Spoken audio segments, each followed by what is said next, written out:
Today I'm going to teach you how to install a Tekonsha ZCI. So my BMW is a 335D. It is the e90 chassis.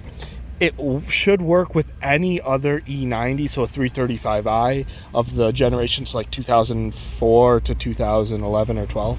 So the reason I'm choosing to use this rather than a normal cut trailer wiring harness is because BMWs are known for their wiring issues. I don't have any yet, so I'm gonna keep my car from having wiring issues while using this. So what it does is it clips around the outside or the inside of the wires for your taillights, and it reads the signal, the magnetic field that a wire will pulse for a turn signal or a brake light. So this is just a really good option to keep your wiring harness intact while still getting trailer lights. So I'm gonna quick unbox this and show you what's inside. Okay, so I have my parts all laid out here. It might seem like a lot. This wiring harness might seem a bit daunting, but I promise you it's going to be a really easy procedure, and we're going to walk you straight through all of it. So first of all, we have the ZCI itself and the main bulk of the harness. We have a test light, which we're going to be using to determine which ones are brake lights, turn signals, all of that. We have some foam stuff that they recommend to put around so the wires don't chafe. We have a fuse that goes with it, a few wiring connectors, and a ring terminal for your battery positive, some ground wire. Can't ever have enough zip ties, cable ties. Do a good job, tape your wires up, make it look pretty. And then your fuse holder, because we are going to be using a fuse holder. It's super important that you use that to prevent fires. And then you have your instruction manual and your care card. So let's get into it. Open this panel right here, twist it, and then pull back. You can just slide that out of the way. Here is your battery. This is where we're going to be doing a lot of the work. And then this is an important spot right here with this wiring harness, and this is what we're going to be testing what all the wires do. I kind of pulled back some of this tape just so I can get good access when we start crimping the wires onto it. To get to the left turn signal, you are going to see this panel right here, and you will just grab it from underneath like that and then just pull up. And that'll get you right back to the same wiring that we are talking about on the other side. While you are doing this testing procedure and you're turning lights on, it does take battery, so I would recommend starting your vehicle. So then you just go and you will use your turn signals and find out which probe it is. So as you can see, we have just the right turn signal going right now, and how you're going to use this test light is you put it on your ground. The clip goes on the ground, and then you take this and you go through each single light and you look each single terminal back here. It's called back probing, and you're going to look for when your test light starts turning on. See that? See how it's blinking? That's how you know that that's the signal. If we go through all the other ones, you don't get a signal on any of them. Make sure you're touching the metal connector on the inside. When you look at the back, you'll be able to see it. Okay, I just went through my wiring on this with the test light, and I found out that my right turn signal is a light blue with a brown stripe.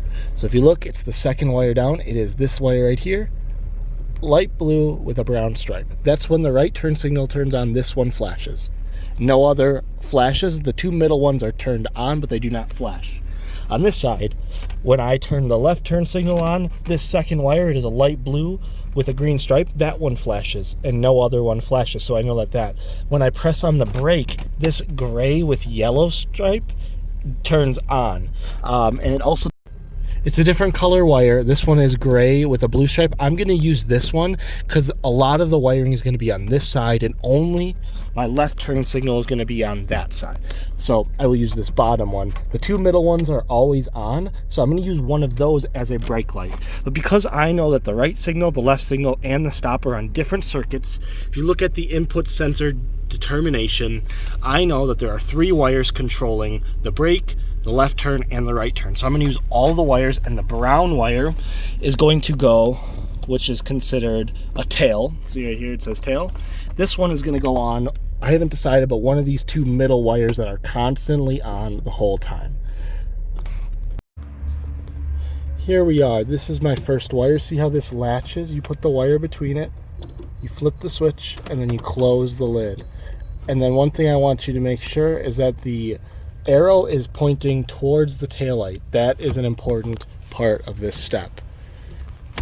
So now I just have the rest of my inputs that I have written down here, and I will start attaching more leads. Once you have all of these clips on, it's a good practice to cover them in this foam. They give you enough foam pieces for every single connector. I'm planning to run my wires pretty nice, so I'm going to take off this trim right here so that I can run the left turn signal through here. So you need a few push pins. You just pull the inside out and then it'll pull the rest out, and then we will take 2 Phillips head screwdrivers from there and there. You'll just have to pop off the cover. This is how you remove these. You will just pry up on this side right here. So if you pry like this, you can pull that up, and then you can get your Phillips screw right out of it. Now that this tray has been removed, I can slide the wires underneath the carpet right here and then run them along here behind the carpet there up into that harness. So I don't see anything in this that talks about a reverse light, and I'm going to do some research in that. So the way that you learn this procedure is you're going to turn the vehicle on, and then individually you're going to go lights for running lights for 5 seconds. You're going to do left turn signal for 5 seconds, right turn signal for 5 seconds, and then brakes for 5 seconds. And that will give this controller the learning output so that it knows what to do and what to send an output for. Before I actually use a trailer with this, I'm going to plug it in and verify again. That is just a good practice no matter any time you're trailering to hook this up. The other thing I didn't do is I haven't tidied up any of the wires yet because I just want to test and make sure that things are going to work. When I get my trailer hitch, I have to take off this bumper anyways. So at that point, I will be routing this, which I believe there's an access hole, this grommet right here.